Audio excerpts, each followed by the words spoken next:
దండ కనబట్లే కొంచెం జరగమ్మ.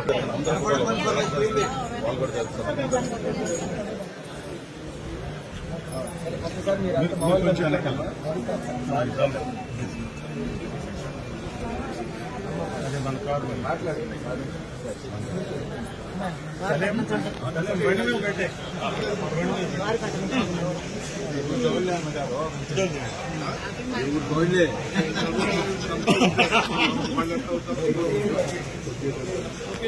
చాలా మా బొక్కేలు గిక్కేలు సెలబ్రేషన్ ఇప్పుడు కాదు చేసుకునేది తర్వాత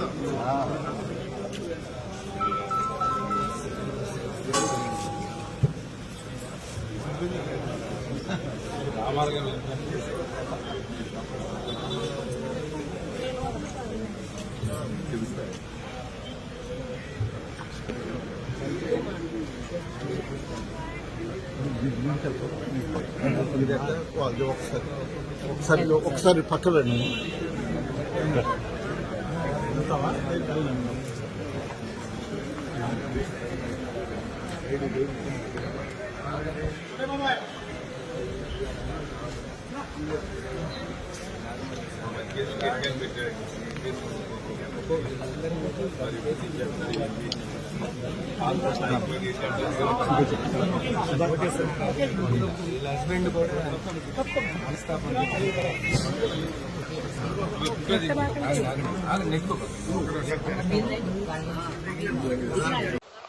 అమరావతి రాజధానికి భూములు ఇచ్చి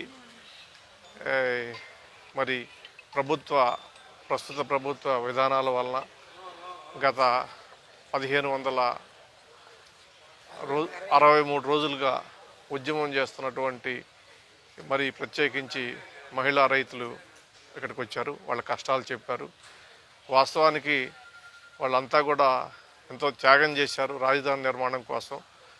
నాకు బాగా గుర్తు, ఆ రోజు శంకుస్థాపన జరిగిన రోజు మరి నేను కూడా వచ్చాను. నన్ను కూడా అప్పుడు ఉన్నటువంటి ప్రభుత్వం పిలిచింది, వచ్చాను. అప్పుడు ఒక పత్రికలకు ఇచ్చినటువంటి ఇంటర్వ్యూలో నేను చెప్పాను కూడా, రైతుకి భూమికి ఉన్నటువంటి సంబంధం తల్లికి బిడ్డకు ఉన్నటువంటి సంబంధం లాంటిది అనేటువంటిది. అది ఒక రైతు భూమిని కోల్పోవటం అంటే అది సామాన్యమైనటువంటి విషయం కాదు. అటువంటి రైతులు స్వచ్ఛందంగా మరి భూమినిచ్చి ఇవాళ గత 5 సంవత్సరాలుగా మరి నేరస్తుల్లాగా కోర్టుల్లో నిలబడి అనేక కష్ట నష్టాలకు వచ్చి గొప్ప ఉద్యమం చేస్తున్నారు. వాళ్ళ దైన్య పరిస్థితి చూస్తే చాలా హృదయ విదారకంగా ఉంది. మరి ఇప్పటికైనా